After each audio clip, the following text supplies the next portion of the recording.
मधुचंदा ऋषि के द्वारा प्रकट किए हुए अमृत को क्लोज कर रहे हैं, समापन की ओर बढ़ रहे हैं। अब तक मधुचंदा ने जीवन के जिन अति सूक्ष्म रहस्यों को बड़े ही सरल ढंग से हमारे सामने प्रकट किया है, और उसी की धारा में आज की ऋचा है। पहले ऋचा ही खोल लेते हैं, जिसे भी आपने ब्लैक बोर्ड से नोट किया है, शब्द अर्थ सहित, संधि विच्छेद सभी हैं उसमें। आ तू न इंद्र कौशिक,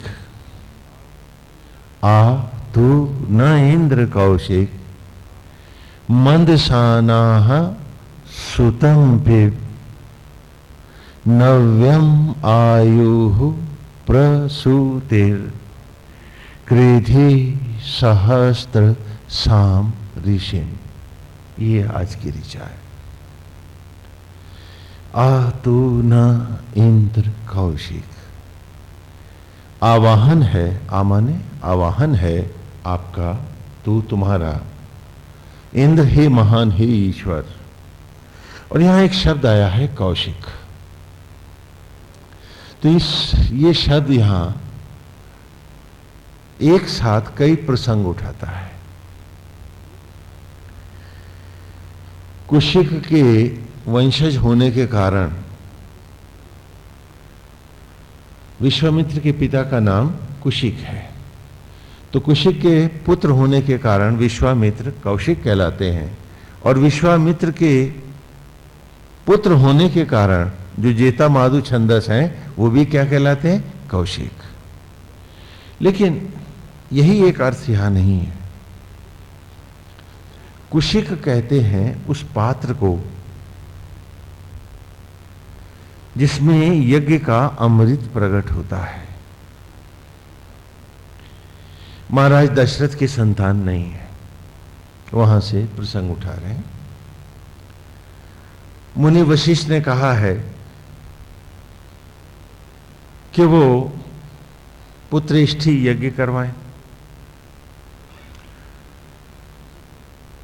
स्वयं दशरथ जाकर के ऋषि का आवाहन करते हैं, उनको लेके आते हैं, और पुत्रेष्ठी यज्ञ होता है जो आपने रामायण सीरियल में भी देखा। और उसके बाद यज्ञ में से अग्निदेव प्रकट होते हैं, तो वो पात्र जो उनके हाथ में है उसका नाम क्या है? कुशिक। और उसमें जो रखा क्षीर है उसे हम क्या कहेंगे? कौशिक। जो कुशिक से उत्पन्न हो रहा है वो कौशिक है। तो यज्ञ की ज्वालाओं से, ब्रह्म अग्नियों से उत्पन्न होने वाले, ब्रह्म ज्वालाओं के उस पात्र से प्रकट होने वाले हम सब क्या कहलाएंगे? कौशिक। तो आप सबका भी नाम यहां कौशिक ही है।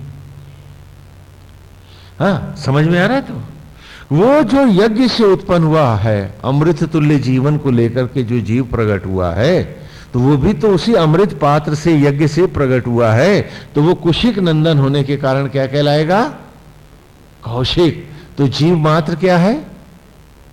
यही आपकी जात है, यही आपका गोत्र है, यही आपका संप्रदाय है वेद में। बाकी जितने वर्गीकरण हैं वो तो आपके सामाजिक हैं, आपकी बिरादरियों ने किए हैं, उसका वेद से कुछ लेना देना नहीं। वेद तो आप सबको कौशिक ही जानता है। तो यहां इस शब्द का प्रयोग है। वेद में जो शब्द आए हैं उनके पृष्ठ में बहुत लंबे चौड़ी कथाएं और इतिहास हैं। तो आतु न इंद्र कौशिक, यहां मधुचंदा कह रहे हैं, ऋषि कह रहे हैं, क्या हो तुम हे महान कुशिक के वंशजों। किनको कह रहे हैं? जेता माधु छंदस से कह रहे हैं। लेकिन यही वो आप सबको भी तो बुला रहा है, क्योंकि आप सब भी तो क्या है? कौशिक है। क्योंकि आप सब भी तो ब्रह्म अग्नियों के उस आत्म पात्र से प्रकट हुए हैं और वहीं से तो अमृत तुल्य इस जीवन को, उसके हर क्षण को लाए। यदि आत्मा यज्ञ न करती तो मां को तो उंगली बनानी नहीं आती, बेटा किसके घर होता। तो बड़े सुंदर ढंग से इस ऋचा के अर्थ को समझें, क्योंकि इस समापन की ऋचा, इसके बाद एक ही ऋचा है बाकी आपकी अगले रविवार की। कहा कि आतु न इंद्र कौशिक, क्या सुनने वालों, आज तुम सबका आवाहन है। वो जो चारों ओर यज्ञ की वेदी के चारों ओर बैठे हैं, दूर दूर से पधारे हुए सहस्त्र सहस्त्र ऋषिगण हैं, आज मधुचंदा उनसे भी कह रहा है कि आप सब चैतन्य हो जाओ। वो यज्ञ का अमृत, उस संपूर्ण वेदों की ऋचाओं में प्रकट ज्ञान रूपी अमृत जो दे आया हूं, आज उस सब की दुहाई दे रहा है वो हम सबको। कहा था वेद पढ़े नहीं जाते मात्र, वेद सुने नहीं जाते, वेद तो जिए जाते हैं। और जो जी नहीं पाते हैं वो जान के भी जान नहीं पाते हैं, और उनका वेद जानना कोई मायने नहीं रखता है। आज इस ऋचा में यही बात कही है उन्होंने, क्या तू न इंद्र कौशिक मंदसाना। मंदसाना ईश्वर के द्वारा प्रकट ज्योतिर्मय अमृत, जीवन के अमृत क्षणों।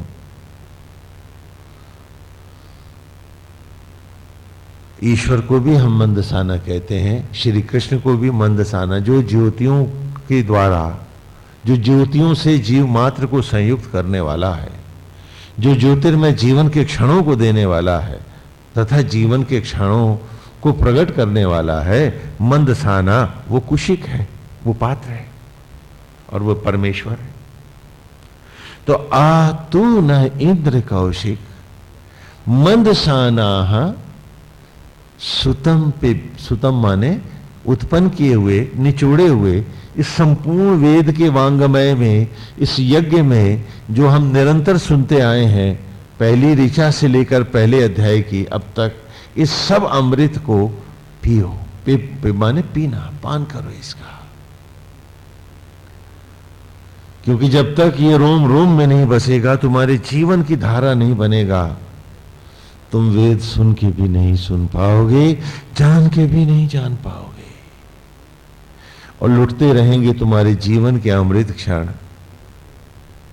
उस कुशिक से प्रकट हुआ जो अमृत है, जो तुम्हारा जीवन है, जो जीवन का अमृत है, वो नष्ट होता रहेगा और तुम खो जाओगे।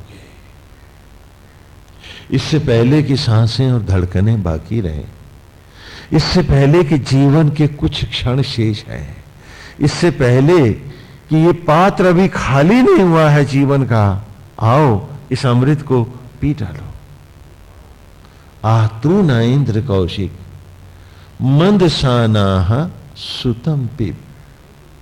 इस निचोड़े हुए अमृत को, वेद की उन सभी ऋचाओं को, सारे सूक्त जो मैं गा के आया हूं, पिब, इनका पान करो, पियो, इनको जियो तुम। नव्यम आयु प्रसूतिर, और उस नित्य नए जीवन को जो अनंत है, उसको अपने जीवन में उत्पन्न करो, उस राह आओ, उस अमर राह जाने का प्रयास करो। नव्यम आयु प्रसूतिर सहस्त्र साम ऋषि, और उन सहस्त्र सहस्त्र ऋषियों को भी सुखद और वरद करो, जिनके ऋणी हैं हम सब लोग, कर्जदार हैं हम। अब सहस्त्र साम ऋषि को स्पष्ट करने के लिए मुझे आपको एक बार फिर गुरुकुल की प्रारंभिक अवस्थाओं में ले जाना पड़ेगा। आपको याद दिलाना होगा कि आज आप कहते हो कि हम पैसे से अन्न खरीद के लाए हैं, है ना, इसलिए तो नौकरी कर रहे हो, पैसा मिले तो पेट की रोटी का इंतजाम। दूध भी तुम खरीद के लाते हो, क्या गाय को पैसे दे के आते हो? बोलो, क्या रकम पेड़ों को दी है तुमने? पूछ रहा हूं। तो कहा कि सहस्त्र साम ऋषिम,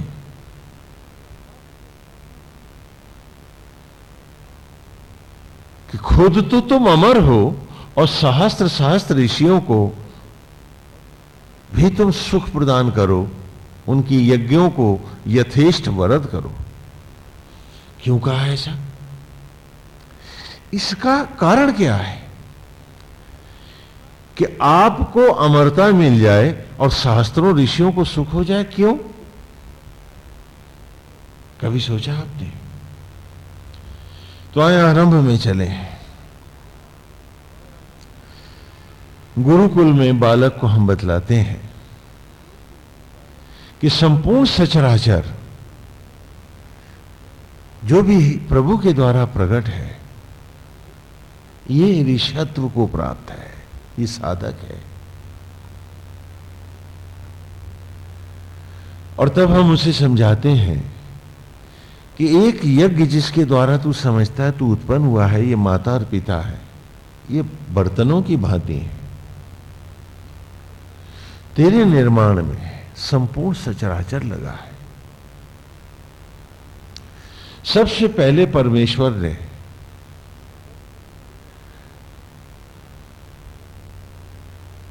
कार्तिकेय को प्रकट किया। शिव और शक्ति के पुत्र प्रकट हुए। शिव और शक्ति ने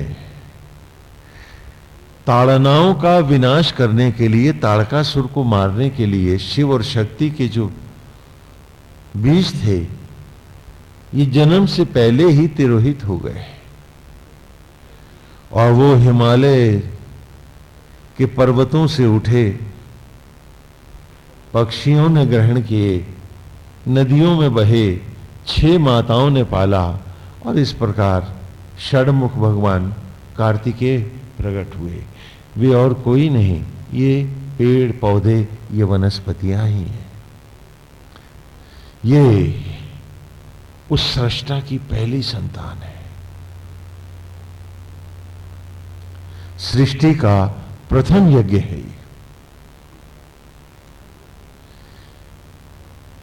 कि इन्होंने अपने माता और पिता का सामीप्य नहीं देखा, दुलार नहीं देखा और ये नदियों में तिरोहित हुए और वन संपदा के रूप में सारे भूमंडल पर ताड़कासुर को, ताड़नाओं को, मृत्यु को परास्त करने के लिए ये चारों ओर धर्म की ध्वजा बनकर उत्तर से दक्षिण तक फैलते चले गए। ये तुम्हारे अग्रज हैं और ये परमेश्वर की पहली संतान है। ये सृष्टि के प्रथम यज्ञ है। इन्हें केवल पेड़ पौधे मत समझना, नहीं तो महापापी होगे, बड़ा पातक लगेगा तुमको।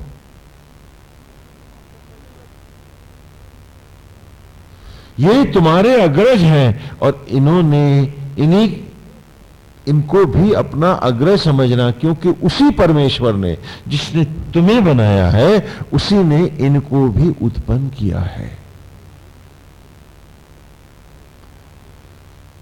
ये कार्तिकेय हैं, ये सदा ब्रह्मचारी रहते हैं, ये कोई परिवार नहीं बांधते, ये केवल सचराचर के धर्म के हित में तप करते हैं। आजकल शिव पुराण में भी आप देख रहे हैं, और बहुत से सीरियल आ रहे हैं, ओम नमः शिवाय भी आ रहे हैं, उसमें भी सब दिखला रहे हैं। तो ये प्रथम पुत्र हैं सृष्टि के, ये पूज्य हैं तुम्हारे।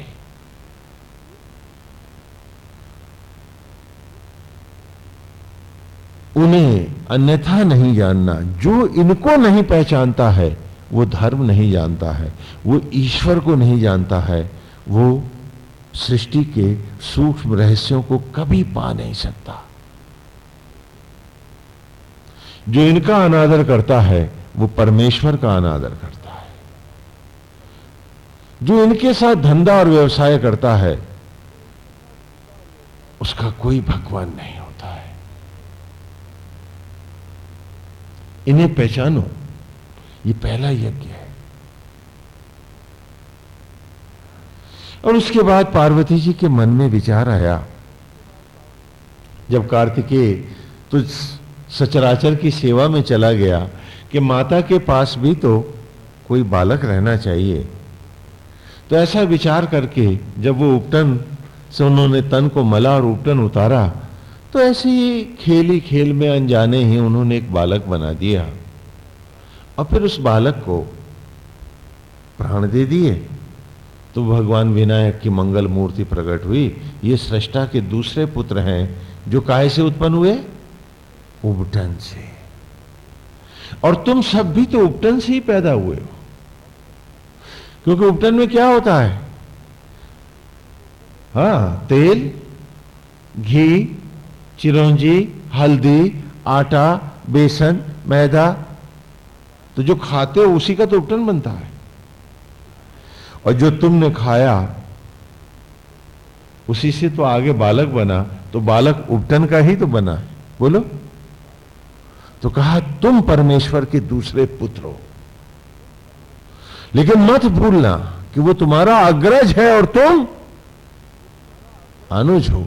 जब तुमने मान लिया कि तुम अग्रज हो, और जिस दिन तुम उनके साथ भेदभाव करोगे, उनके साथ तुम्हारा धर्म का संबंध नहीं रहेगा, उस दिन कोई दो भाइयों के परिवार इकट्ठे नहीं रहेंगे।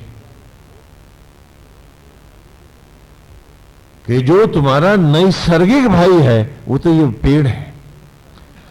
जब तुम्हारा इनसे ही संबंध समाप्त हो गया,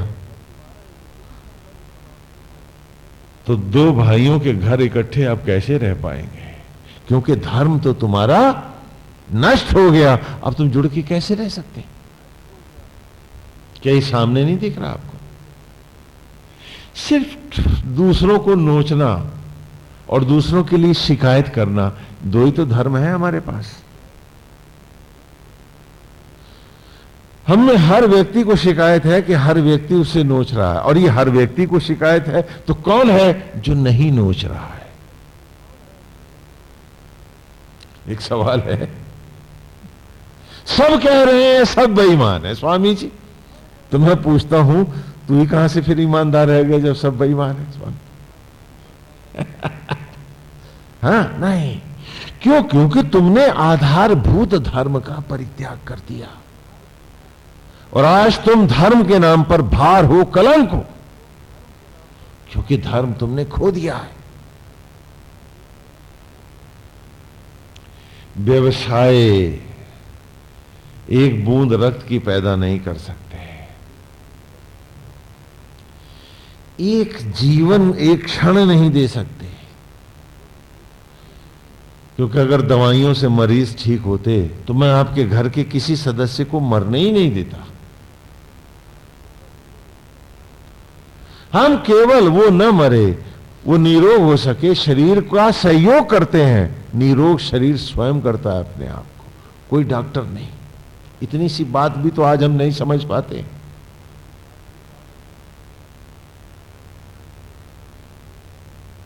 तो पहले भ्राता हमारे जो अग्रज हैं, ये पेड़ हैं, ये वनस्पतियां हैं, और दूसरे इन्हीं के अन्न के उपटन से बने हम सब अनुज हैं। हम ही तो आटे से बने इनके। तो गुरुकुल में हम बच्चों को पढ़ाते हैं, गुरुकुल में हम बच्चों को पढ़ाते हैं कि देखो देखो, इन पेड़ों से अंश दान हम ले सकते हैं, इन पेड़ों से अंश दान हम ले सकते हैं, इनकी कृपा के रूप में, न कि पैसे दे के गेहूं खरीद लाएं। भूल जाओ इस बात को।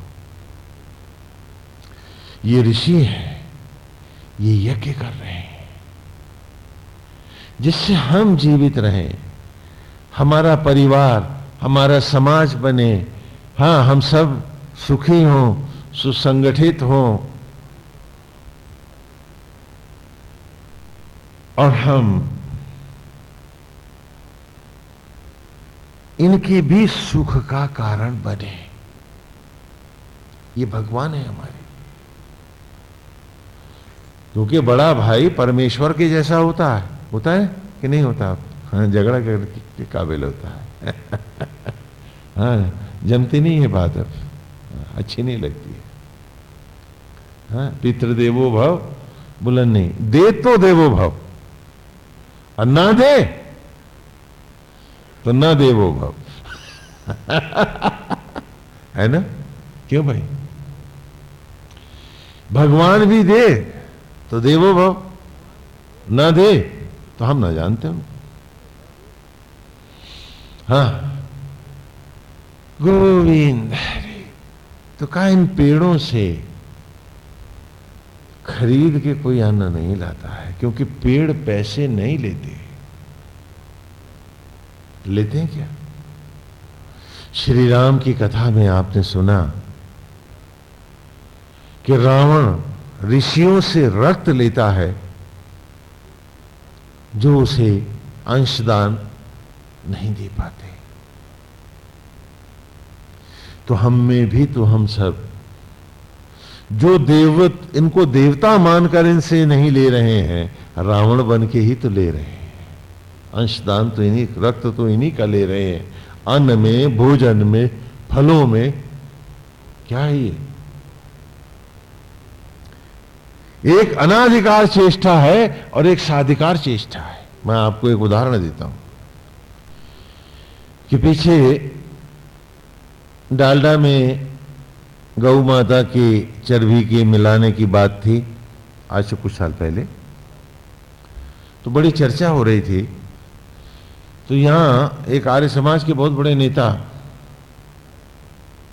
वहां से आके कहने लगे कि अगर गाय की चर्बी मिल भी गई तो इसमें बुरा क्या है। यही निषादगंज में वो रहते थे, अब नहीं दिखाई पड़ते हैं, काफी श्रेष्ठ आयु थी उनकी। तो कहने लगे कि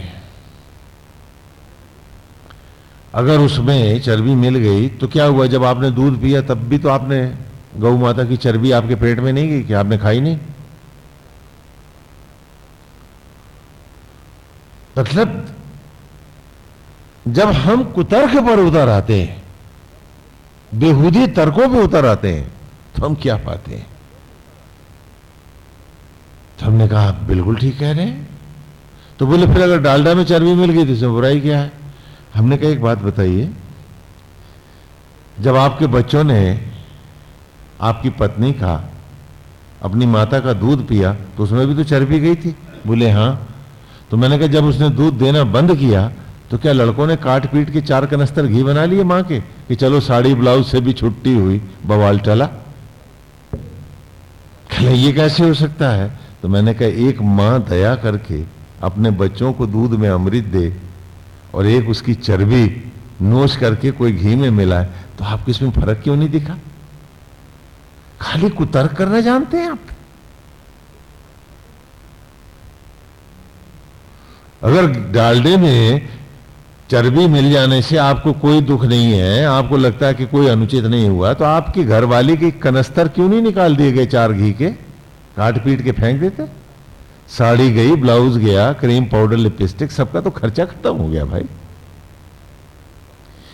जब हमारी मति मारी जाती है तो हम बड़े कुतर्की हो जाते हैं और हम समझते हैं कि हम बड़ी समझदारी की बात कर रहे हैं, और हमारे जैसा विद्वान कोई नहीं है।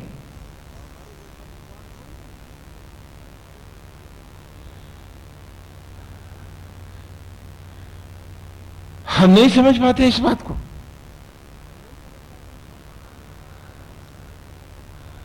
रहने दो, से क्यों परेशान कर रहे हो? गोविंद हरि हरि नारायण। तो कहा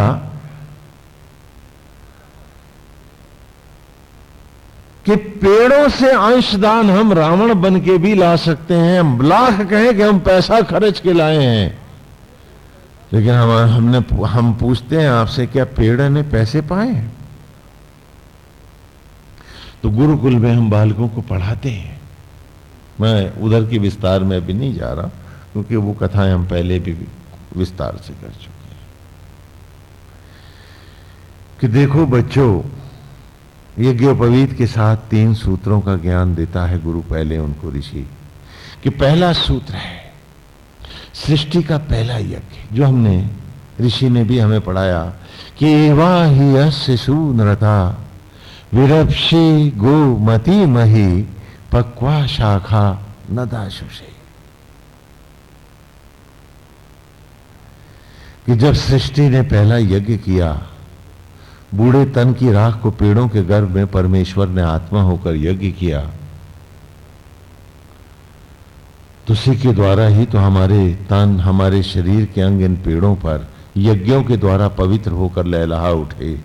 तो ये सारे पेड़ संत हैं, ऋषि हैं, ये यज्ञ करते हैं, तभी तो हमारे पुरखे की राख एक बार फिर आवागमन में उत्तरोत्तर उत्थान को आती है, पतित योनियों के भटकाव से बच पुनः पवित्र फलों में, पावन वनस्पतियों में लौटती है।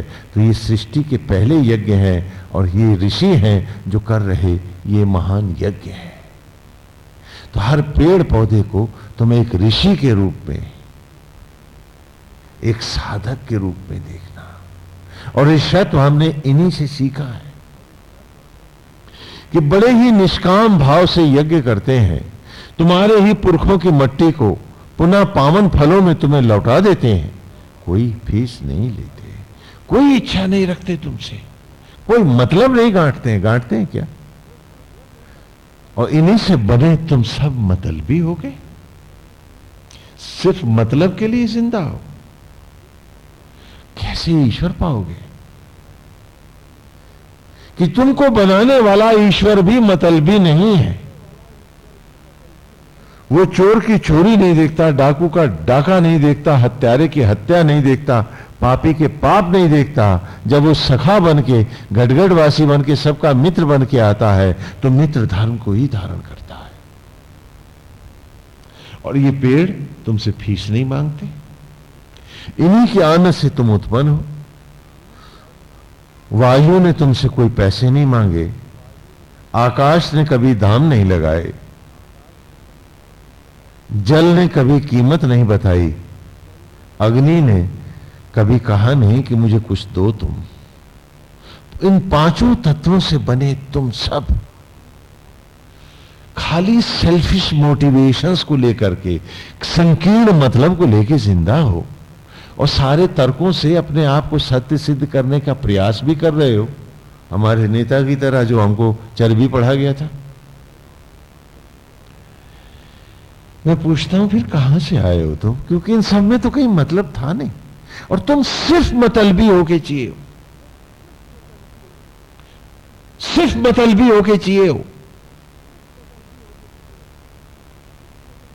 और ऐसे मतलबी कि धरती की छाती फट जाए, ऐसे मतलबी होके चाहिए हो।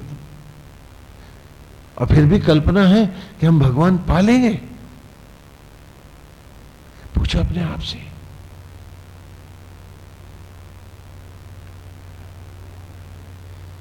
तो कहा एवा ही अस्य सूदरता विरप्षि गोमती मही पक्वा शाखा नदाशुषे। कि यूं ऐसे ही एवा ही अस्य सुंदरता, मंगल यज्ञों को धारण करने के लिए जब प्रभु हर पेड़ में प्रकट हुआ,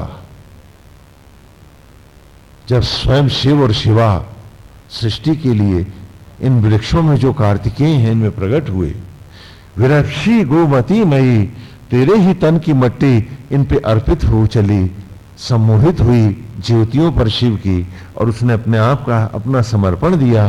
तो पक्वा शाखा न दाशुषे, पक्वा पके फल बनकर शाखाओं पर ना हम सब दाशुषे यज्ञों के द्वारा लहलहाने लगे।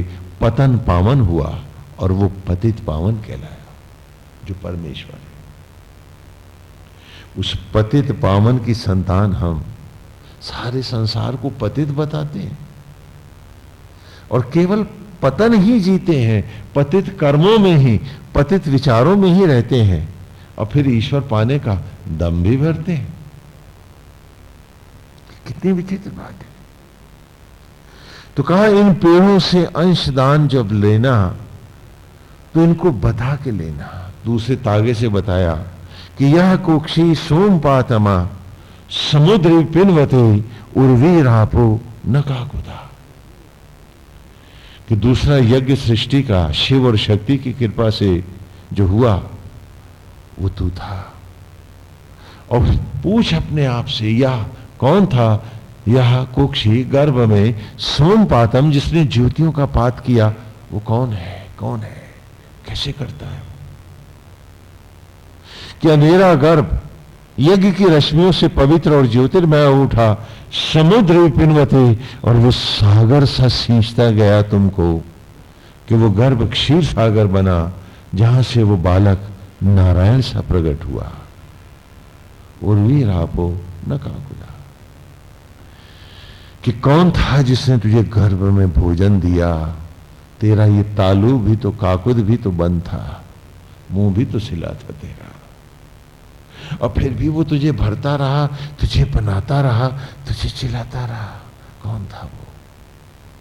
तो दूसरा सूत्र है उस परमेश्वर को प्राणी मात्र में देखना।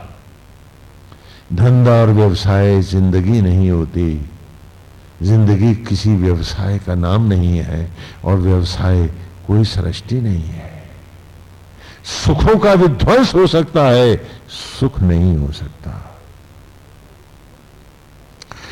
सुख तो सृष्टि में है, और सृष्टि के सरस सहज अनुकरण में है। तो कहा पक्वा शाखा न दाशुषे, तो प्राणी मात्र में एक आत्मा, एक ब्रह्म का भाव रखेगा, मतलब के लिए उनकी सेवा नहीं करेगा, ईश्वर का निमित्त होकर कि वे नारायण के बनाए देवालय हैं, तो प्राणी मात्र की सेवा करेगा। और फिर यही विधि राखे राम। और आज हम सब अगर सेल्फिश ना हो तो हम में दुखी कौन होगा? दूसरों का सुख नोच करके हम सुखी होना चाहते हैं, तो हम में सुखी कौन है? हम पूछे अपने आप से। रास्ते दुख के हैं, कल्पना सुख की है। और तीसरे तागे से मधुचंदा ने भी हमें पढ़ाया, और गुरुकुल में भी हम पढ़ाते हैं कि बेलो चिदारुष तनु फिर गुहा चिदेंद्र वन्नी भी अविंदु श्रेयानु, कि शरीर तुम्हारा एक पवित्र यज्ञशाला है, एक मंदिर है, एक देवालय। तुमने नहीं बनाया ऐसी, वो बना रहा है। और जिसे स्वयं प्रभु बना रहे हैं, इस मंदिर का, इस शरीर का कभी दुरुपयोग और अपमान मत करना, नहीं तो परमेश्वर दोबारा तुम्हें ये रूप भी न देगा, ये योनि भी न देगा, पतित योनियां ही देगा। जो इसका अनादर करता है उसका ईश्वर सदा अनादर करता है। और इसीलिए गुरुकुल में जब हमने ईश्वर का घर बनाया तो हमने बालक को ही चित्रित किया, जैसे वो ध्यान में पलथी लगा के बैठता है। हम मंदिर का चबूतरा बनाते हैं, धड़ के जैसा उस पर गोल कमरा रखते हैं, जैसे शरीर है तुम्हारा, और तुम्हारे सिर के जैसा ही उस गोल कमरे पे गुंबद लगाते हैं, जटाओं के जूड़े सा कलश बना देते हैं। आत्मा जैसी ही प्राण प्रतिष्ठित मूर्ति है, और जीव रूप हम सब अपने शरीर मंदिर में मात्र पुजारी हैं। बनाना नहीं जानते, केवल इस्तेमाल करना जानते हैं। तो प्रभु के बनाए इस धाम को, जिसे वो स्वयं बना रहा है, जो मैला करता है, नहीं पहचानता है, उसका हर क्षण पाप का है। और जो इसको जान करके श्री हरि को अर्पित होकर करता है, तो भले जो भी कार्य करता है वो सब तप में ही गिना जाता है। आसक्त कभी तपस्वी नहीं होता, और तपस्वी कभी आसक्त नहीं होता। जो आसक्त है वो तपस्वी नहीं है, और जो तपस्वी है वो आसक्त हो ही नहीं सकता है।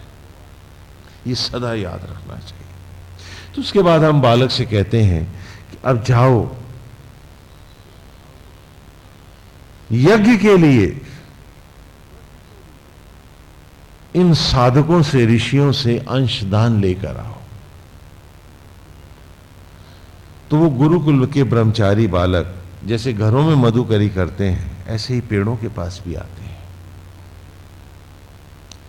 और उन वृक्षों से कहते हैं, उन्हें प्रणाम करते हैं, उनकी पूजा कर तब उनसे कहते हैं कि हे देवो, हे ऋषिगण, आपने जो यज्ञ किए हैं, यज्ञ के द्वारा जो पावन वनस्पतियों को, यज्ञ के हव्य को प्रकट किया है, ये यज्ञ की सामग्री तो है, लेकिन ये यज्ञ अभी अधूरे हैं, ये पूर्ण नहीं है। इस यज्ञ को पूर्णता के लिए आप अपने यज्ञ का अंशदान, हव्य हमें प्रदान करें। और हम सब आपके सामने संकल्प लेते हैं, शपथ पूर्वक कहते हैं कि हम इसी अंश को आत्मा श्री हरि को अर्पित करेंगे, क्योंकि वो अन्न ही तो है जो तुम्हारे शरीर में जाएगा, शरीर का अंग बनेगा। और पुनः इस तन सामग्री को आत्म ज्वालाओं में यज्ञ करेंगे, हमें अनंत आयु अवस्था मिलेगी, हम मोक्ष के अधिकारी होंगे और आप भी तो वरद होंगे, क्योंकि ये शरीर आपके द्वारा दी हुई सामग्री ही तो है। तो हम इस अन्न को पुनः पुनः यज्ञ की भावना से आपसे भिक्षा के रूप में ग्रहण करना चाहते हैं। हाँ, खरीदना नहीं चाहते, दया चाहते हैं। लेकिन आज तो आप पास ढेर सारे नोट है ना, आप तो खरीद सकते हो, फिर ऐसा क्यों कहोगे आप? हाँ? अब तो जब जहां चाहेंगे पेड़ को भी उठा के बेच दें। कितने का होगा स्वामी जी ये पेड़? हाँ? लोग पूछते हैं मुझसे, पूछते हैं गाय कितना दूध देती है। मैं बोला पता नहीं कब ये लोग अपनी मां के लिए भी पूछने बैठ जाए, क्योंकि परिवार भर की मां के लिए तो ऐसा बोल रहे हैं, जाने कभी अपनी मां के साथ भी ऐसे ही कहने लगे। पता नहीं कहां जा रहे हैं ये सब, कि सिर्फ सेल्फिश मोटिवेशंस हैं, क्षुद्र संकीर्णताएं हैं जिनके लिए आप जीवित हैं। क्या बात है?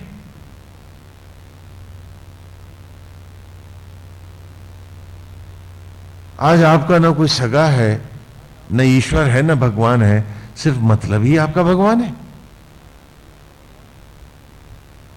किसी विचित्र बात है कि क्या मां के लिए कोई पूछता है ऐसे कि कितने की होगी ये? कल को कहीं आप अपनी मां के भी दाम ना लगाने बैठ, लगाते तो ही एफडी दे तो हमारी है, नहीं तो उसकी है, उसके पास जाके रहे, निकल यहां से। ये तो कर ही रहे हैं आप रोज रोज। क्या गलत कर रहे हैं आप? क्योंकि आपका ईश्वर तो है नहीं, आप तो खुद भगवान हैं, और भगवान आप है नहीं तो जाहिर है कि ईश्वर के नाम पे शैतान है। लेकिन हम उन बालकों को समझाते हैं कि ये भूल कभी ना करना, ऐसे पाप न करना कि समय की भी छाती फट जाए और तुम सब अभिशप्त हो जाओ स्वयं से। तो इसलिए वो पेड़ों के पास आके कहते हैं कि आप कृपा करके इस सामग्री को हमें प्रदान करें, जो यज्ञ के द्वारा आपने भस्मी से ये यज्ञ की सामग्री प्रकट करी है, यज्ञ के द्वारा ही जो आपने ये कौशिक प्रकट किया है कुशक में, ये हमें दें। मैं भी कौशिक हूं, मैं संकल्प लेता हूं, कसम खाता हूं कि इस अन्न को आत्मा श्री हरि को अर्पित करूंगा, और वो मंदसाना इसे ज्योतियों में परिणित करेगा, और उन्हीं ज्योतियों के सहारे तप करता हुआ मैं तन सामग्री को आत्म ज्योतियों में यज्ञ करता परम ज्योति को प्राप्त होकर अनंत अवस्था को जाऊंगा। और हे सहस्त्र सहस्त्र ऋषि, ये शरीर आपका दिया हुआ अमृत ही तो है, आपका दिया हव्य ही तो है, आप भी वरद होंगे।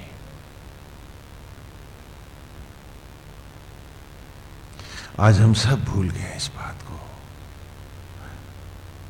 लेकिन गुरुकुल और वेद तो ना भूल पाएंगे।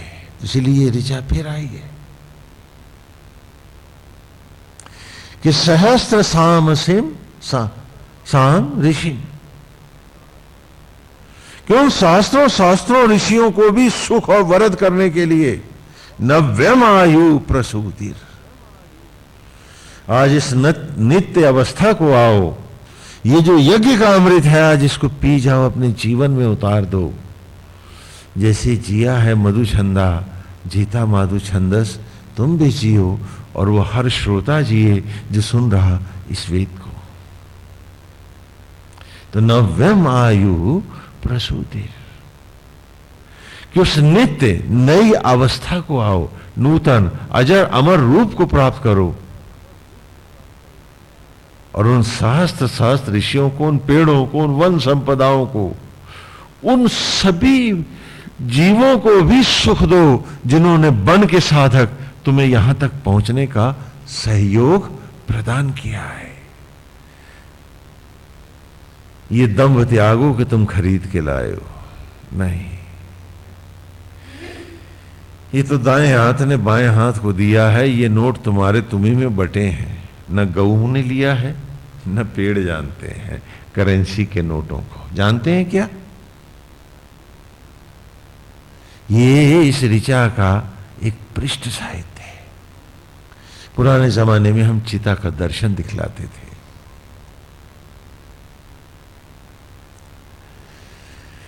मंच का नाटक गुरुकुल में करते थे, ओपन एयर थिएटर ही होते थे, वहां पर्दे वर्दे तो ज्यादा होता नहीं था। वहां एक मंच बनता था, छात्र बैठ गए, उसमें एक बालक जो खड़ा है, एक बालक जो लेटा है। कल्पना यहां क्या है, पृष्ठ का कल्पना क्या है कि जीवन महाभारत है। हम सब महाभारत युद्ध के योद्धा हैं, महारथी हैं। शरीर रथ है, आत्मा सारथी है जो आज भी सांस और धड़कन से हम सबके शरीरों को, इन रथों को चला रहा है। आत्मा ही तो श्री कृष्ण है, वही तो घट घटवासी है, और वही तो इस शरीर रथ को चला रहा है। सांस से, धड़कन से, भोजन को, से रक्त को, ऊर्जा को, सभी को वही तो ला रहा है। क्या 10 इंद्रियों के अर्जन से अर्जित अर्थात ये जीव, ये बुद्धि, हम सब क्या जानते हैं कि भोजन रक्त में कैसे बदल रहा है? बोलो, जानते क्या? तो यहां ये कल्पना है कि शरीर ही रथ है, आत्मा ही श्री कृष्ण है जो शरीर रथ को चला रहे हैं, और जीव होकर हम सब महारथी हैं। और जीवन एक महासंग्राम है, यज्ञोपवीत जनेऊ धनुष है हमारा। मायाओं का महासमर ही महाभारत है। असत्य, अज्ञान, लोभ, मोह, आसक्तियां, यही सब अज्ञान जो हैं यही कौरव हैं, और सत्य, तपस्या, ब्रह्मचर्य, आचरण की पवित्रता, श्री हरि को की समर्पित भक्ति, ये हमारे अस्त्र शस्त्र हैं, दिव्यास्त्र हैं, ब्रह्मास्त्र हैं, धनुष है, बाण है, गदा है, ये सब इन सद्विचारों की है। और जीवन एक महासमर है, हम सब निरंतर एक युद्ध लड़ रहे हैं। जीवन एक महाभारत का नाम है, दूसरा नाम है। तो एक बालक जो धराशायी हो गया है इस महासमर में, दूसरा जो खड़ा है वहां पर। अब दोनों की आपस में वार्तालाप हो रही है। एक जिसका रथ खंडित है, दूसरा जो सरथ है और सारथी सहित है, खड़ा है जो। तो ये बालक जो है उस लेटे बालक से वो कहता है कि क्यों रे महारथी, क्यों कर हुई तेरी ये गति। बीच मायाओं के इस महासमर में, जीवन के सम्रांगण में तू खंडित रथ में फंसा हुआ है। अश्व भी तेरे मृत हो गए हैं रथ के, इंद्रियां शिथिल है तेरी। और देखता हूं कि सारथी आत्मा भी आज इस रथ से उतर गया है। तेरी अवस्था है, आज तू घायल अपने ही रथ पे फंसा हुआ है।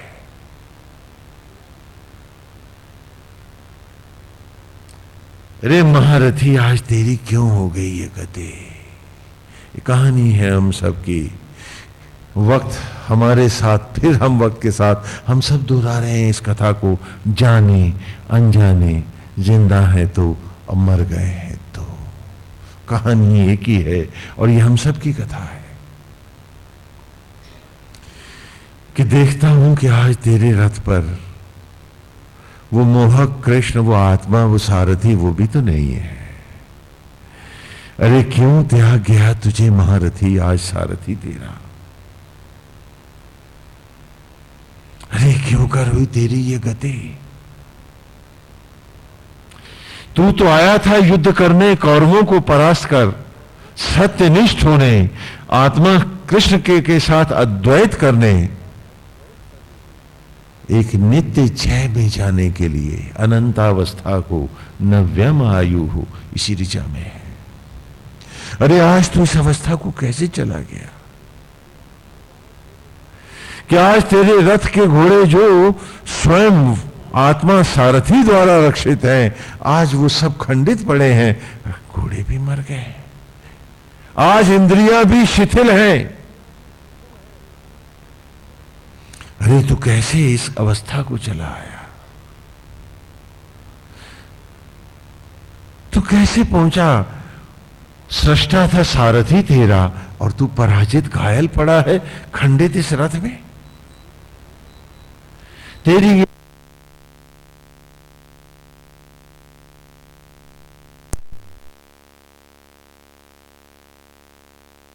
इस अवस्था को पाया तू।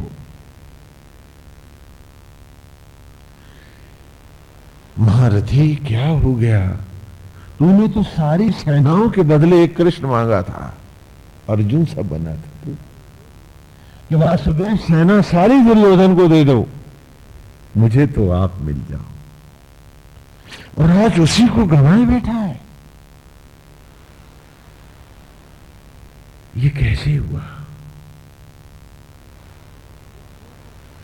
ये क्यों कर हुआ।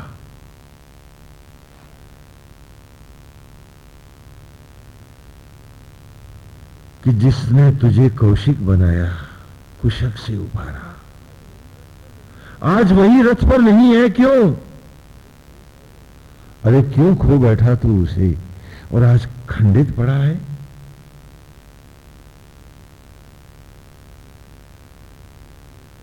आज तेरी ये अवस्था क्यों हो गई।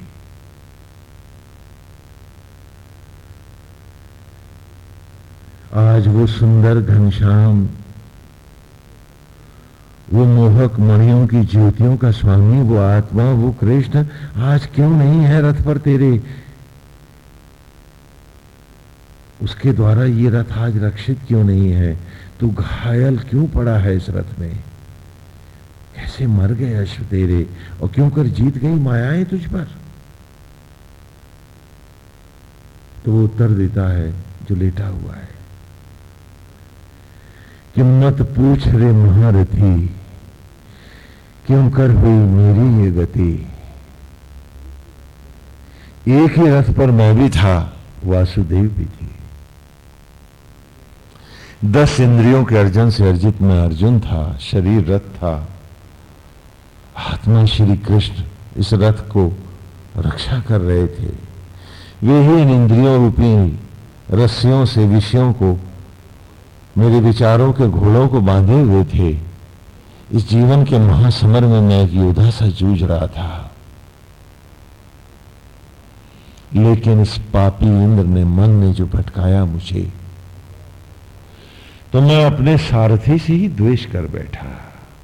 आत्मद्रोही हो गया मैं, विषयों को गले से लगा बैठा, आसक्तियों का, धंधे का दास बन गया मैं। राम भूल गया मुझे। मैं विषयों और वासनाओं में भटकने लगा, मुझे ये ध्यान ही नहीं रहा। मैं मन के सम्मोहन अस्त्रों में जा बंधा और युद्ध स्थल पर सुख, वैभव और विषयों की कल्पनाएं सजा बैठा। बीच सम्रांगण में मैं स्वप्न सजा रहा था, वासुदेव के विपरीत खड़ा था, कृष्ण को नकार रहा था और इंद्र को ही, मन को ही और उसके विषयों को ही गले से लगाए बैठा।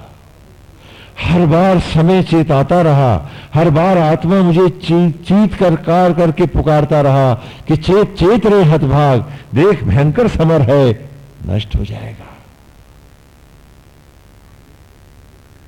लेकिन मुझे कहीं युद्ध न दिखा, कोई सम्रांगण न लगा।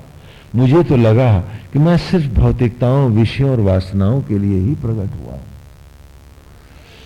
जो पाप है वो मेरा धर्म है, और जो धर्म है वो मैं जानता ही नहीं। मैं तो इसी में समाया रहा।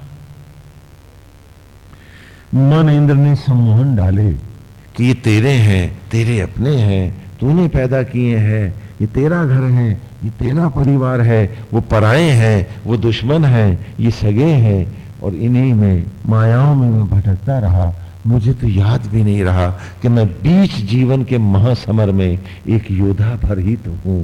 मैं तो सपने सजा रहा था, स्वप्न की सेज सजाए बैठा था, और स्वयं अपने ही आत्मा से, सारथी से द्वेष बांधे बैठा था, और मन था कि भ्रमाए चला जा रहा था।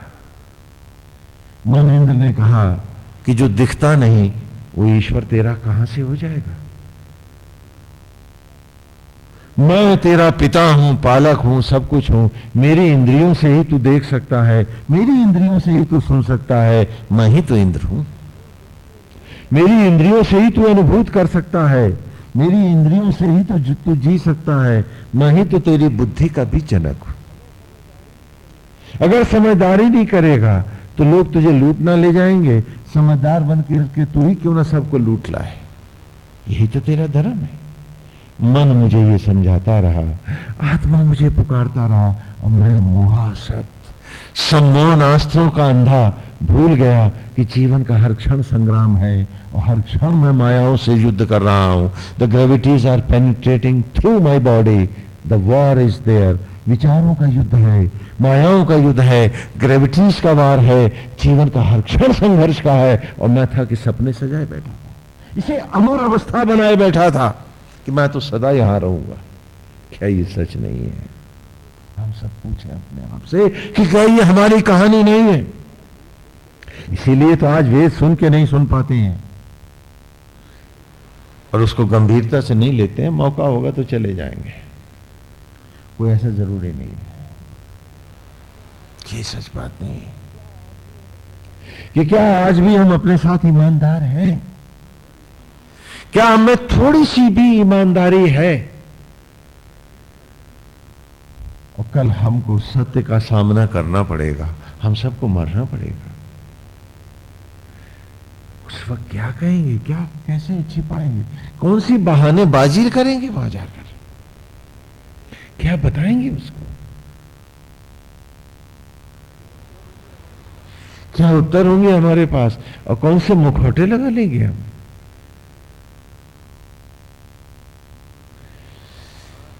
कि समय आत्मा मुझे चेताता रहा, और मैं विषय वासनाओं में भ्रमाता रहा। वासुदेव ने कहा कि चेत महारथी चेत, ये महासमर है, ये स्वप्न अवस्था, ये सब भ्रम है, ये सत्य नहीं, ये असत्य है तेरा। यहां ना कोई पत्नी है, ना पुत्र है, ना घर है, ना द्वार है। मैं हटा, सब मिटा। ये इंद्र भी तुझे कहीं नजर ना आएगा। अरे मेरे हटते ही घनघोर घटा घोप अंधकार आएगा, और तू महापतित योनियों में भटकता चला जाएगा।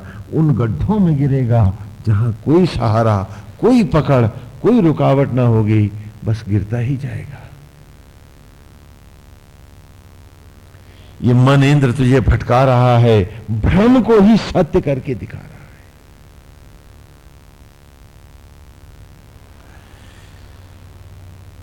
महारथी जाग, मैं हूं तो सत्य है, मैं नहीं हूं तो जगत असत्य है।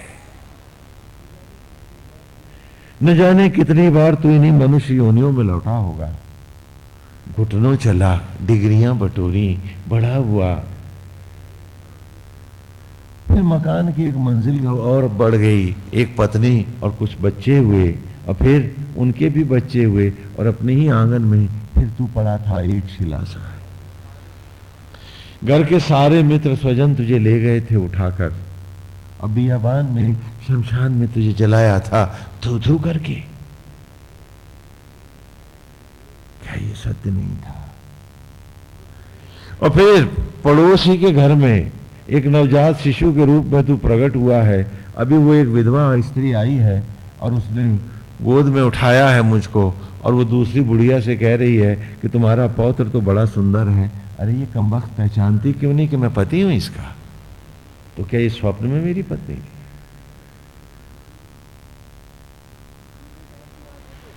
ये क्यों नहीं जानती आज मुझे? तो क्या वो सब सपना था? वो बगल का मकान, ये अट्टालिका तो मेरी थी, और आज मैं इस छोटी सी झोपड़ी में क्यों पड़ा हूं? और ये बुढ़िया मुझे पहचानती क्यों नहीं? नहीं, अगर वो झूठ नहीं था तो फिर ये मुझे जानती क्यों नहीं? हैरत कर रहा हूं कि सारथी के हटते ही इतना बड़ा बदलाव है। न वहां इंद्र है, न इंद्रियां हैं, न ज्ञान है, नए सिरे से ही पढ़ रहा हूं। ऐसा धोखा दिया इंद्र ने मुझे कि उसके द्वारा अर्जित ज्ञान भी तो गया, नाता रिश्ता गया, मित्र स्वजन गए, और उन्हें स्वप्न में भी मुझे देखना नहीं चाहते हैं। वे देख जाऊं तो डर जाते हैं वे कि प्रेत बन के पीछे जो पड़ गया है। और फिर भी मुझे याद नहीं है, फिर भी मुझे याद नहीं है कि वो आत्मा है, उसकी ज्योति है तो रूप है, ये संसार है। वो हटा तो मुर्दा भय देता है, सुंदर नहीं लगता है, डरावना हो जाता है। और फिर भी हम उसे बुलाए बैठ गए। कितनी विचित्र बात है।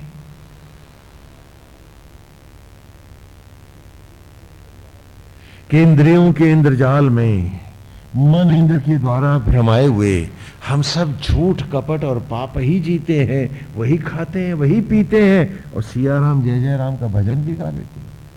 क्या बात है। राम जीना नहीं चाहते, राम को जीवन में उतारना नहीं चाहते, राम की राह जाना नहीं चाहते, राम का शील नहीं चाहिए, राम की पवित्रता नहीं चाहिए, राम की ज्योतियां नहीं चाहिए, राम नाम पर एक बड़ी ठगी चाहिए हमको, कुछ और पा जाए। कितने निर्धन होकर जीते हैं हम। आज सारा भूमंडल महानिर्धन हो गया है, और तो भिखारी से नीचे मनुष्य खड़ा है। आप जानते हैं ना, जिसे आप सबसे बड़ा और अमीर देश मानते हैं, वो कौन सा देश है? बता सकते हैं आप मुझे? बता सकते हैं?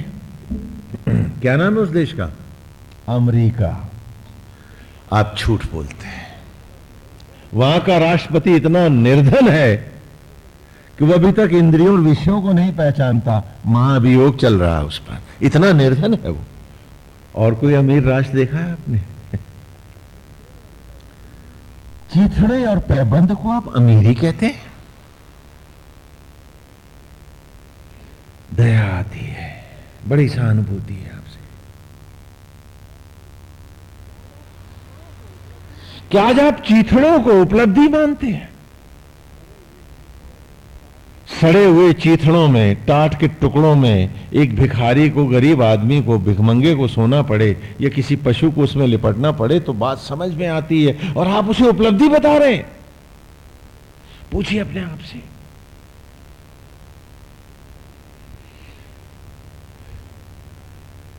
कितने निर्धन हो गए हैं हम सब, और कितना पहचान खो बैठे हैं हम चीजों को पहचानना भी नहीं जानते। निर्धनता को हम धन बताते हैं।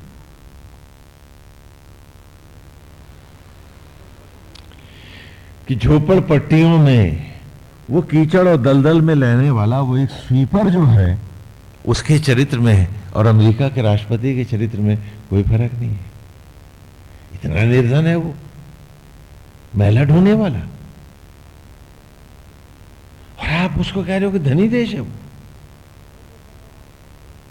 इतना निर्धन है राष्ट्रपति। और मुकदमे प्रधानमंत्रियों पर भी चल रहे हैं। इतने गरीब देश में रहते हैं आप लोग। कहां है वो धन, जरा बताओ तो मुझको। क्योंकि विचारों से बड़ा धन कोई धन नहीं होता, और जो घटिया सड़े हुए विचारों के साथ जीते हैं उनके जैसा निर्धन भी फिर कोई और नहीं होता। वो महान निर्धन होते हैं, चीथड़ों में जीते हैं वो, क्रोध के चीथड़े, द्वेष के चीथड़े, लोभ के चीथड़े, मोह के चीथड़े, बदले के चीथड़े, ईर्ष्या के चीथड़े, और इन चीथड़ों को उपलब्धि बनाते हो तुमसे ज्यादा निर्धन कौन होगा, पूछो अपने आप से। और इन चीथड़ों को बचाने के लिए सदग्रंथों की चौपाइयों का सहारा भी लेते हो कि दुर्वासा भी तो गुस्सा करता था, हाय मेरा चीथड़ा न जाए कहीं। क्या बात है, अब मैं आपको रघुनंदन कहूं या चीथड़े नंदन कहूं, क्या कहूं। और चीथड़ों को उपलब्धि बना रहे हैं आप, दृष्टि भ्रम को आप ऐश्वर्य मानते हैं। और कल अगर उसने कहा कि दृष्टि भ्रम को ही आप सब कुछ मानते हैं तो इनको नजर देने की क्या जरूरत है, वापस ले लो, तो कितनी दीवारें टटोलेंगे आप, पूछिए अपने आप से। चीथड़े बटोरते, चीथड़े जीते, चीथड़े बिलोते लोग, ये क्या जाने कि कोई मखमल का गद्दा भी होता है, कोई खूबसूरत पलंग भी होता है, आप नहीं जानते। इसीलिए तो चीथड़ों को बचाने के लिए फलानी चौपाई का सहारा लेते हैं, चौपाई बन के तो दूसरी चौपाई के चौपाई हो जाते हैं। और अपने गंदे विचारों को, संकीर्ण दृष्टिकोण को, दुर्गंध को हम छोड़ना नहीं चाहते। क्यों? अरे ये तो हमारी उपलब्धि है ना स्वामी जी, दौलत है ये हमारी। तो जिनके चीथड़े ही दौलत है उन्हें हम क्या कहेंगे? वही यहां नाटक में दिखा रहा है कि मन के चीथड़ों में ऐसा फटा मैं है कि हे महारथी आत्मा वासुदेव मुझे समझाता रहा कि कहां निर्धन होने जा रहा है, कहां ये चीथड़े समेट रहा है। वार युद्ध भयंकर है, सीधे सीधे जीवन संग्राम को झेल जीत। जीवन एक पाठशाला है, इस पाठ्यक्रम को पढ़ और पास होके दिखा। नव्यम आयु प्रसूति, और इस नित्य अनंत अवस्था में आ। मट्टी ढाली भट्ठे वाले ने, ईंटें बनाई,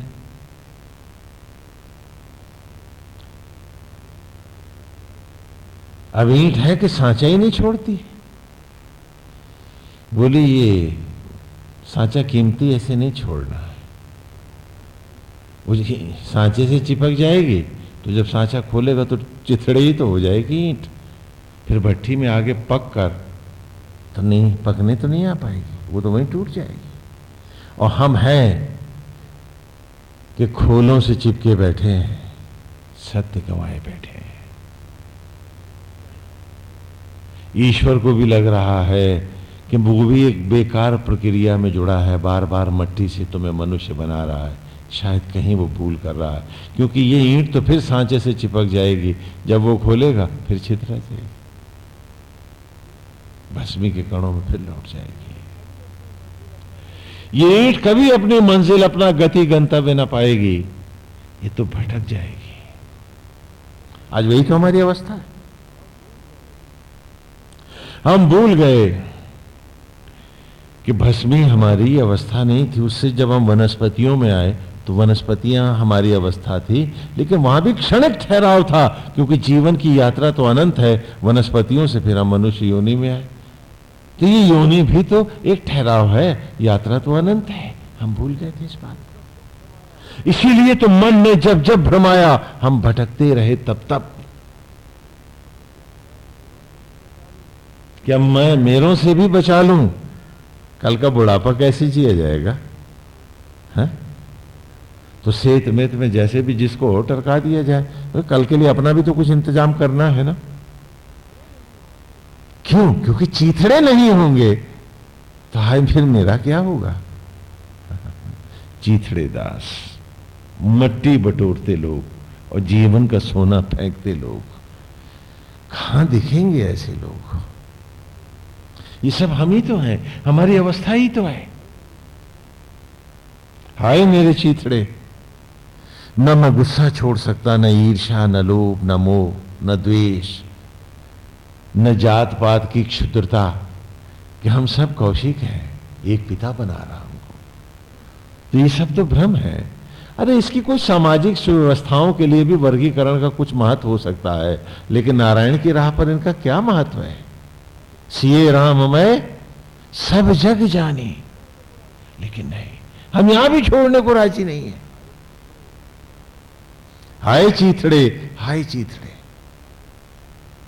बड़े कीमती हैं चीथड़े। चीथड़े ही बटोरते रहेंगे और चीथड़ों पर सदग्रंथों की चौपाइयों का और बहानों का लेप भी लगाते रहेंगे, आर्गू करते रहेंगे, अपने को बचाते रहेंगे कि मैं जो कर रहा हूं ठीक है। वो तो कल वक्त दिखाई देगा इसमें कितना सही है और कितना गलत है। कहा मन ने भ्रमाया, आत्मा मुझे बराबर चेताता रहा कि जाग जाग रे हतभाग, युद्ध भयंकर है।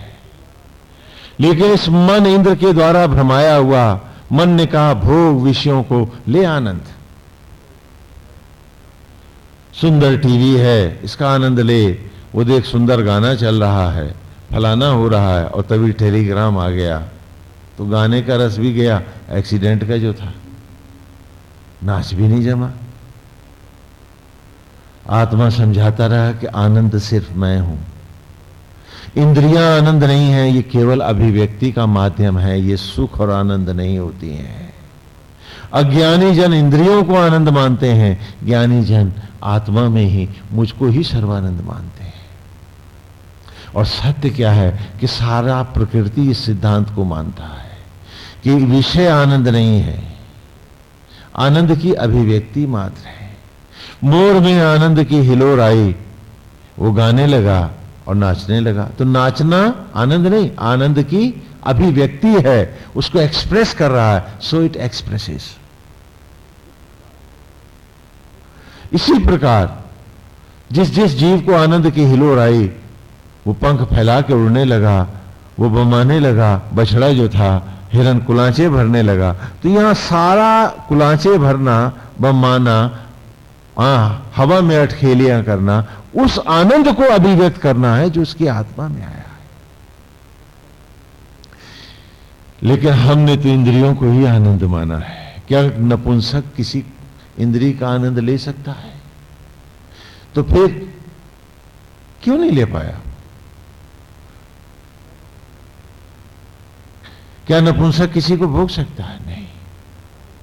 तो पुंसकता ने भोगा, और वो तो आत्मा के तेज से चलती है, आत्मा ही है। तो हम सब अपनी अपनी आत्मा को ही तो भोगते हैं, अज्ञान के वशीभूत भटकते हैं,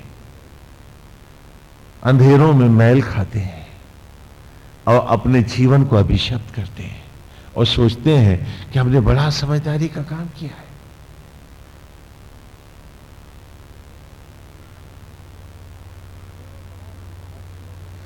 कितना बड़ा दुर्भाग्य है मनुष्य का कि विषयों की चीथड़ों को आनंद की उपलब्धियां बनाए बैठा। इससे बड़ा निर्धन और कौन होगा? कहां होगा? आज पशु भी इतना निर्धन नहीं है जितना मनुष्य है। हम पूछे अपने आप से कि कितना निर्धन है अमेरिका और उसका राष्ट्रपति, क्योंकि जिनके पास विचारों का धन नहीं है वे महा महा महा निर्धन हैं, और वो जो आसक्त हैं वो तो भिखमंगे हैं। उनके जैसा दरिद्र तो कोई दूसरा हो ही नहीं सकता है, भले करोड़पति हैं तो भी महादरिद्री है। हमने मट्टी को धन माना है और उस मट्टी के खातिर हमने नाते रिश्तों के साथ छुरियां चलाई। कल का भय हमें आज खा गया, फिर हम अपनों के भी न रहे। क्या बात है? इससे तो पशु भला, वो सबको मिलता है प्यार से, सबको गले मिलता है, बटोरता नहीं है। बटोरता है तो भगवान की आत्मा की खुशी और आनंद, और हम हैं कि आत्मा के आनंद को बेच रहे हैं चीथड़ों की खातिर।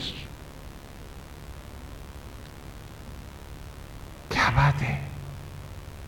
और आज वो लेटा हुआ लड़का और खड़ा लड़का यही नाटक कर रहे हैं। किस मन इंद्र ने जब भ्रमाया तो मैं ऐसा भटका कि सारथी पुकारता रहा कि युद्ध भयंकर है, गांडीव उठा, और मैं था कि फूल मालाओं की कल्पनाएं ही गले में सजाए बैठा था, फूलों की सेज पे सोया था। मुझे धन ऐश्वर्य और सब कुछ वही दिख रहा था। युद्ध भयंकर होता गया, मायाओं के प्रहार बढ़ते गए, शरीर खंडित होता रहा, और आज ये टूटा रथ है। बार बार महासारथी कहता रहा, चेत चेत महारथी चेत, युद्ध भयंकर है, युद्ध कर, रथ जा रहा है। और मैं था कि मुझे लगा कि सारथी ही झूठ बोल रहा है, सत्संग ही कुसंग है। क्या बात है। वो तो थोड़ी देर का मनोरंजन है, हाँ, असली संग तो विषयों का संग है, क्रोध का संग है, ईर्ष्या द्वेष का संग है, लोभ मोह का संग है। ये सत्संग तो बस सत का संग है, बस थोड़ी देर का है। क्या ये सच नहीं है? नहीं तो फिर हम जीते क्यों नहीं इसमें? हम निरंतर स्व प्रेरणाओं द्वारा, ऑटो सजेशंस के द्वारा हम बार बार अपने आप को चेताते क्यों नहीं? हम बार बार अपने आप को याद क्यों नहीं दिलाते हैं कि नहीं नहीं, हमें हर सांस जीना है, उसका होके दिखाना है। क्यों? कि जीवन का हर क्षण संग्राम का है, हमें युद्ध करना है। तो कहा, पुकारता रहा सारथी, मैं नहीं माना। रथ की लगाम फेंक कर सारथी रथ से आज उतर गया है, इसीलिए इस खंडित रथ में घायल मैं फंसा हुआ हूं।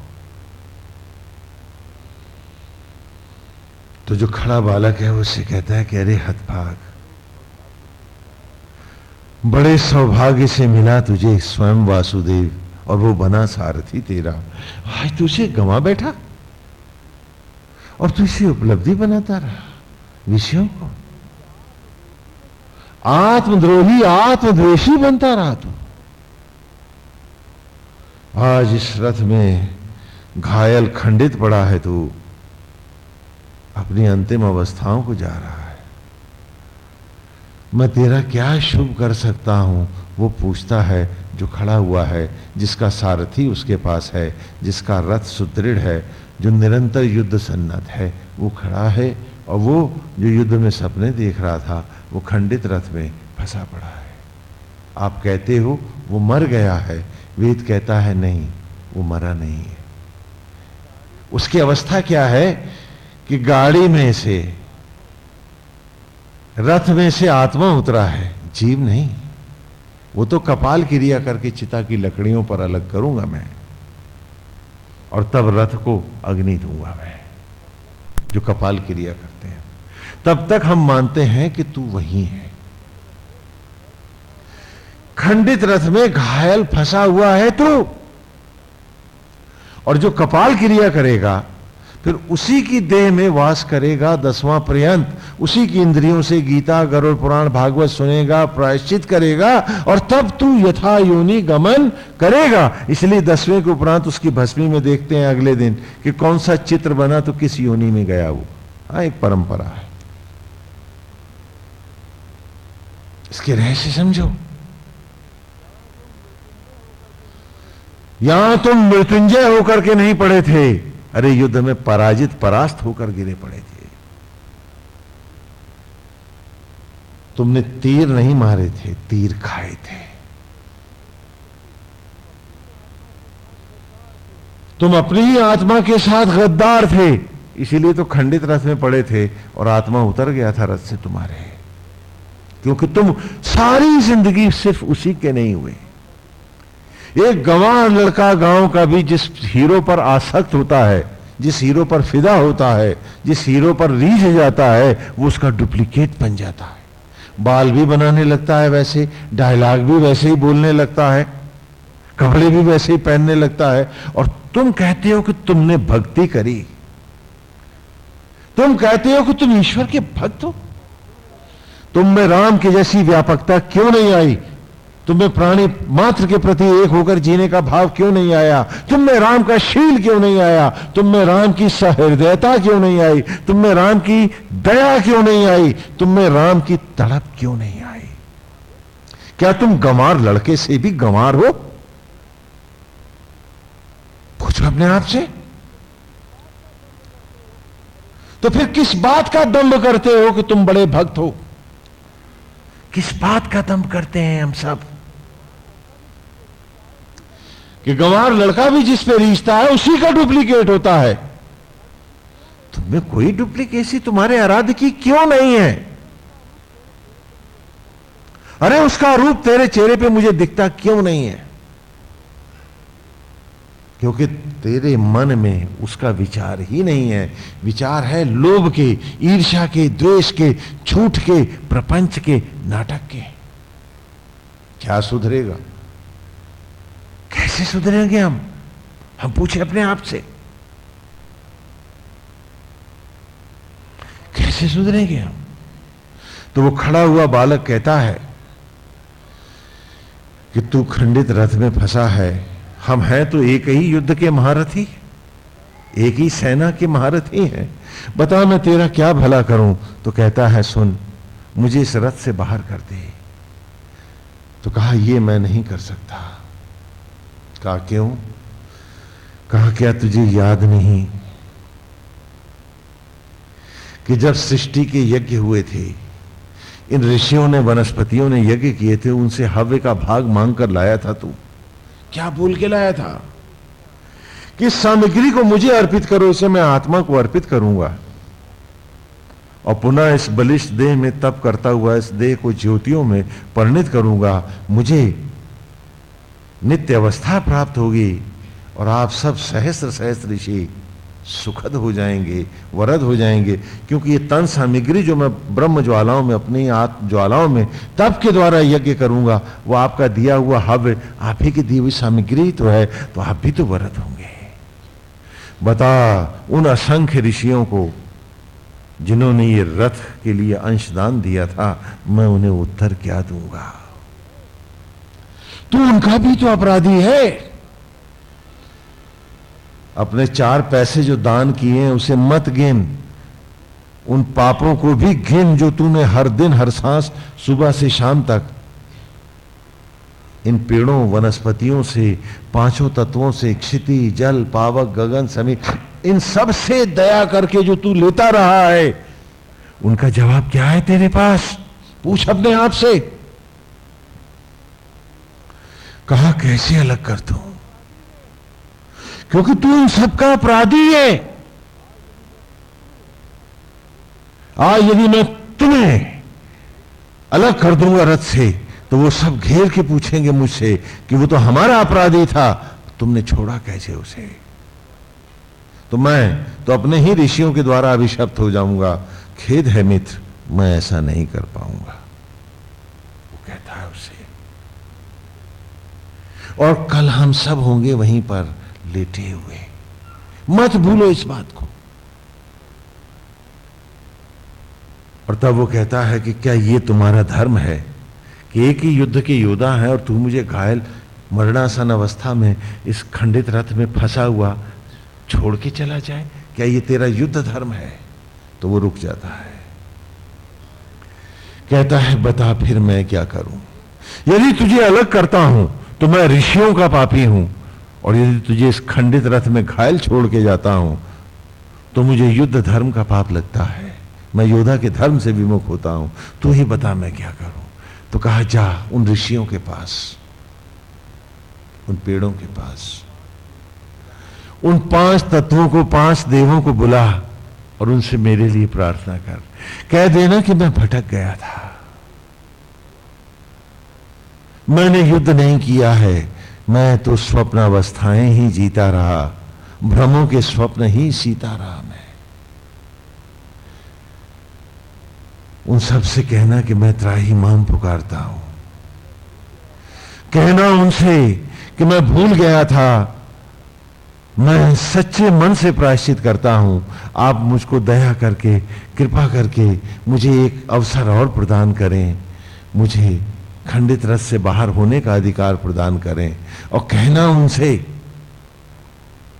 कि मैं इस बार जब रथ पर रथारूढ़ होकर आऊंगा तो आपका हव्य नष्ट नहीं होने दूंगा, मैं जीवन को एक संग्राम की तरह, एक तप की तरह जीऊंगा, मुझे ज्योतियां मिलेंगी, आप वरद होंगे, क्योंकि ये जो भी हव्य है आप ही के द्वारा दी हुई सामग्री तो है, आप ही के द्वारा प्रकट किया हुआ ये कौशिक ही तो है। मैं आप ही के कौशिक को अमृत तक ले जाऊंगा, आप मुझ पर एक कृपा और करें, एक दया और करें, एक अवसर मुझे और प्रदान करें, शीघ्र जा। तो वो बालक उन पेड़ों के पास जाता है। नाटक गुरुकुल में हो रहा है बच्चों को प्रकृति धर्म पढ़ाने के लिए, सत्य धर्म पढ़ाने के लिए। और वो उन पेड़ों के पास जाकर के प्रार्थना करके कहता है कि हे देव, हे ऋषिगण, हे साधक, आपने जो तप किए थे, तप के द्वारा आपने जो हव्य को, अन्न आदि को प्रकट किया था, और उसी अन्न को जो मांग कर ले गया था महारथी अमुक, वो युद्ध नहीं कर पाया, वो यज्ञ को आगे तक नहीं बढ़ा पाया। आत्मा यज्ञ का कुंड प्रज्वलित था, कुशिक था, मंदसाना ज्योतियां थीं, लेकिन वो यज्ञ भूमि की तरफ, यज्ञ कुंड की तरफ पीठ किए हुए विषय और वासनाओं के सपनों में, मेरे तेरे झूठ और कपट में ही खोया हुआ था। उसने कभी अपने को जानना नहीं चाहा, उसने कभी अपने आप को पढ़ना नहीं चाहा, इसीलिए आज वो खंडित रथ में फंसा पड़ा है। आज आत्मा भी नहीं है, वो भी उतर गया है रथ से, आज घायल है वो। इंद्र ही लोप हो गया है, अब इंद्रियां भी उसकी शिथिल हैं, कोई सहयोग उसको नहीं है। वो त्राहिमाम पुकारता है, वो कहता है कि मुझे एक अवसर और दो, मुझे एक अवसर और दो, और इस बार जब मैं आऊंगा, आपके द्वारा बनाए इस रथ पर आरूढ़ होऊंगा, तो मैं आप ही का होकर, सत्यनिष्ठ होकर उस ज्योति को पाकर दिखाऊंगा, एक अवसर मुझे और दो। तो उत्तर देते हैं वे पेड़, जाओ महारथी कह देना उस घायल खंडित रथ में फंसे अमुक महारथी से कि वो एक नहीं असंख्य पापों का भार ढोए बैठा है, क्योंकि हमारे यज्ञ का विध्वंस करने वाला भी वही है। अब हम भी क्षीण हो चले हैं, हमारे सारे यज्ञ का, तप का नाश किया है इसने। कह देना उससे कि तेरे कारण हमारे भी तप नष्ट हो रहे हैं, हम भी क्षीण हो चले हैं, ले जाना हमको उठाकर यहां से, हमारे ही सूखे तन पर उसको भी विदा कर देना, और कह देना कि तूने एक नहीं असंख्य यज्ञों को विध्वंस करने का पाप किया है। पुण्य नहीं, पाप किए है, क्योंकि तू सत्यनिष्ठ होकर नहीं जिया है, सबसे बड़ा तूने पाप किया है। ये गुरुकुल की शिक्षा है, गुरुकुल में हम दिखाते हैं। आज वो गुरुकुल, वो वेद की वाणी, वो सब तो नहीं है। आज यज्ञोपवीत भी आपकी शिक्षा में नहीं है, इसलिए आपको मेरी बात समझ में नहीं आती है। आज आप औलाद क्यों पढ़ा रहे हो? अच्छी नौकरी, बढ़िया तनख्वाह और मोटी घूस। कितने निर्धन हैं आप, मट्टी के लिए, चीथड़ों के लिए औलादें पढ़ाते। कुत्तों को भी चीथड़े सड़कों पर मिल जाते हैं, और तू औलाद पढ़ाता है चीथड़ों की खातिर। चीथड़ों से आगे तुमने कुछ देखा भी तो नहीं है। सड़े हुए चीथड़े बदन में जहां लगते हैं वहीं रोग पैदा करते हैं, तन सड़ाते हैं, और हम सब हैं कि चीथड़ों को ही महिमा में बनाते हैं और एक सड़ी हुई जिंदगी जीते हैं। कहा जा, कह देना उससे कि तेरे कारण हम भी नष्ट हो चले हैं, हमारा भी ये यज्ञ, ये ताप, सचराचर की सेवा अधूरी रह गई है। ले जाना, हमारी ही छाती पर अब उसे जलाना, और उन सूखे पेड़ों की लकड़ियों की चिता बनाता हूं मैं। और उसे जलाता हूं मैं। कि तू एक नहीं, इन असंख्य वनस्पतियों का, इन ऋषियों का भी तू पापी है।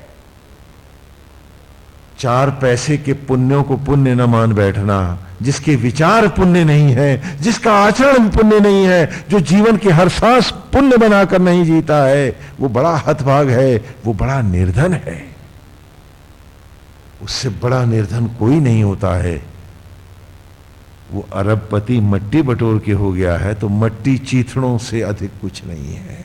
चीथड़े ही तो बटोर रहा है, कीड़े ही कीड़े होंगे उसकी जिंदगी में। उसी को तुम उपलब्धि मानते हो। जो विचारों का धनी नहीं है वो महानिर्धन है। जिसके पास तप नहीं, साधना नहीं, जो आत्मस्थ होकर जी नहीं सकता है, उस कायर का जीवन उसके लिए, तथा वो जिनके द्वारा वो जलाया जा रहा है, जिन पेड़ों के तप के अंश को वो खा रहा है, वे सब भी अभिशप्त हो जाते हैं। हम एक नहीं, असंख्य पाप ठोकर तप जाते हैं। तो उसको अग्नि देता है वो, और तब कपाल क्रिया करके उसको रथ से अलग करता है और कहता है, भाग भाग रे हतभाग, कहीं दूर न निकल जाए सारथी तेरा, तो न रथ होंगे न सारथी होगा, प्रेत अवस्थाओं में ही तो भटकता रहेगा तू। और तब पानी में फूले हुए उन बीजों के बीच में से एक बार फिर हरी हरी कोपलें फूटती हैं, रथ की ध्वजाएं फिर फहराने लगती हैं। ऋषि पुनः बीजों से वनस्पतियों की साधना में, ऋषत्व में यज्ञ के हव्य प्रकट करने लगते हैं और जीवन यूं चलता रहता है। आज की ऋचा हमें इसी मोड़ पे लाई है। आज की ऋचा ने गुरुकुल का वो पूरा विहंगम दृश्य हमारे सामने खोल के रखा है। एक वो सतही जिंदगी, कैसे कहूं कि पैरासाइट का जीवन, दूसरों को नोच के जीना, यही तो जीना है।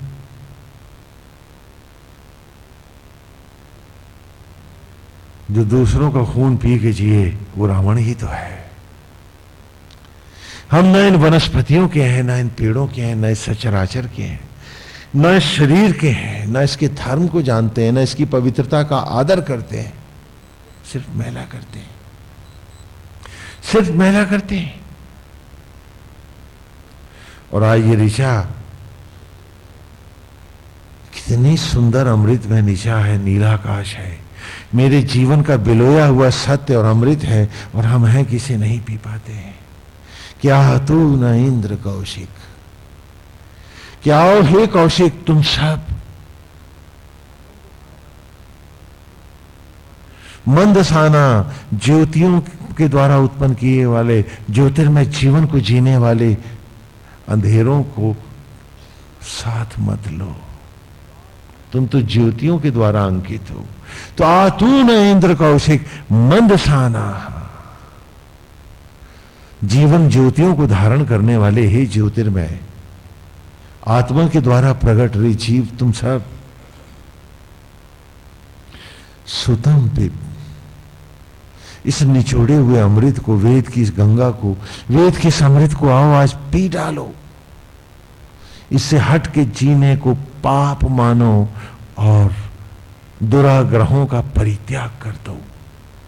एक पूरा ऋषि पढ़ के आ रहे हो तुम। तो तू न इंद्र कौशिक मंदसाना सुतम पिब, आज इस निचोड़े हुए अमृत को पियो। ये वही अमृत है जो तुम्हें मट्टी से मनुष्य तक लाया है, और ये वही अमृत है जो मनुष्य से तुम्हें अनंत आयु देवत्व की ओर ले जाएगा। नव्यम आयु प्रसूतिर, आज एक नूतन जीवन को, एक जीवन की नई रश्मि और धाराओं को अपने जीवन में प्रकट करो। मधुचंदा तुमसे पैसे नहीं मांग रहा, दक्षिणा नहीं मांग रहा है, सिर्फ इतना मांग रहा है कि पाप छोड़कर इस अमृत को पी लो। ये अनमोल है, बिन मोल है, पी जाओ इसे। क्या तू न इंद्र कौशिक मंदसाना सुतम पिब, इस निचोड़े हुए अमृत को, इन ऋचाओं को, इन सूक्तों को जो मैं तुम्हें सुनाता आया हूं, अरे इसे पी डालो, अपने जीवन में उतार लो, अपने जीवन में अमृत बना लो, अपने जीवन में भर लो। नव्यम आयु प्रसूतिर, जीवन को एक नई धारा दो, नई दिशा दो, और उस अनंत राह पर अपने आप को यज्ञ के द्वारा, इस आत्म ज्वालाओं के द्वारा अपने आप को प्रकट करो, अपने आप को जागृत करो। अब न जाओ पाप की ओर, मिटा दो अंधेरे सारे। नव्यम आयु प्रसूतिर